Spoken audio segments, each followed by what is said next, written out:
SOS Émergence est une association de prévention spécialisée, donc on est présent sur différents QPV de la ville de Metz. On a des équipes d'éducateurs spécialisés. On fait essentiellement du travail de rue, mais on fait aussi de l'accueil collectif où on met en place des projets avec des jeunes sur les quartiers. Pendant le confinement, on a eu une phase où on était malheureusement en télétravail, puisqu'on a voulu respecter strictement les injonctions de confinement. Et on a essayé de travailler à faire en sorte que les jeunes, via les réseaux sociaux, respectent aussi les gestes barrières et les règles de distanciation sociale. Et à partir du 22 avril, on a remis en place du suivi individualisé scolaire, du soutien à la parentalité. On était de nouveau présents à des heures particulières sur les quartiers en travail de rue. Et aujourd'hui, depuis le déconfinement qui est mis en œuvre depuis le 11 mai. On a repris des activités de travail de rue, d'accueil collectif, d'ateliers avec des jeunes sur les quartiers, mais on fait ça avec des nombres beaucoup plus restreints et en respectant bien sûr les gestes barrières et les gestes de distanciation sociale. On était déjà présent sur les réseaux sociaux avec des comptes Facebook notamment ou des comptes Snapchat. Là, on a fait un vrai travail d'interaction sociale sur les réseaux via Instagram, mais aussi via les jeux en ligne, des challenges qu'on a mis en place. Donc on essaie de créer une dynamique collective avec des gamins via les réseaux. Donc ça, c'est quelque chose qui est acquis et qu'on va garder. Là où on a encore à accentuer notre travail, c'est autour du décrochage scolaire, parce qu'on s'est rendu compte que pendant ce confinement, il y a vraiment des inégalités face à l'école, et même en termes de moyens dont peut disposer les gamins, ou même en termes d'accompagnement familial autour de la scolarité. Et donc là, il y a un enjeu de travail où il va falloir qu'on accentue notre prévention du décrochage scolaire.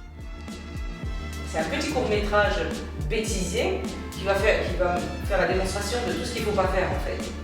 Et à la fin, l'idée c'est que vous résumiez ce qu'il faut réellement faire. D'accord? Ça va, Denis? Tu t'arrives à te repérer là? Ok. Moi, pour moi, il faut tout un village pour éduquer un enfant. Donc on est un peu tous responsables, c'est-à-dire que c'est la communauté éducative d'adultes qui est responsable. Maintenant, effectivement, il y a des gamins qui peuvent avoir des environnements familiaux qui sont pas forcément favorables à un apprentissage à la maison. Euh, et donc, il y a peut-être un travail particulier à faire en direction de ces gamins-là. On a eu des jeunes qu'on a touchés qu'on ne touchait pas avant, donc via les réseaux sociaux, mais on a aussi des jeunes qu'on touchait et qu'on touche plus aujourd'hui, c'est-à-dire qu'avec lesquels on avait essentiellement une relation physique, c'est-à-dire ils venaient au local, ils aimaient bien discuter avec l'éducateur, on pouvait entamer des démarches d'insertion professionnelle avec eux, et là pour le coup, ces jeunes-là on les a moins vus pendant le confinement. On a redécouvert le fait qu'il y avait de fortes inégalités sociales. On a redécouvert le fait qu'il y avait des problématiques de promiscuité dans les logements. Mais ça, nous en tant qu'acteurs sociaux, on l'a toujours dit. Il semble que dans l'espace public, on a découvert ça. C'est une bonne chose. Maintenant, on attend les mesures. On a des territoires, il va peut-être falloir penser notre urbanisme et nos habitats un peu différemment. Mais ça, c'est de la philosophie, quoi. On a une feuille de route qui est établie par le département de la Moselle dans le cadre de l'aide sociale à l'enfance, donc sur lesquelles on est à l'œuvre, notamment autour du décrochage scolaire, autour du soutien à la parentalité.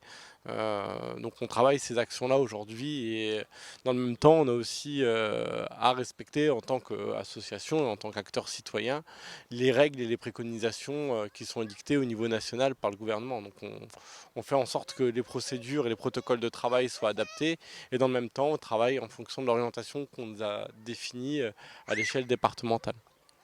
Et plus on regarde aussi s'il y a des familles qui sont vraiment dans le besoin, donc là on les oriente vers les polyvalences de secteur ou vers les services sociaux.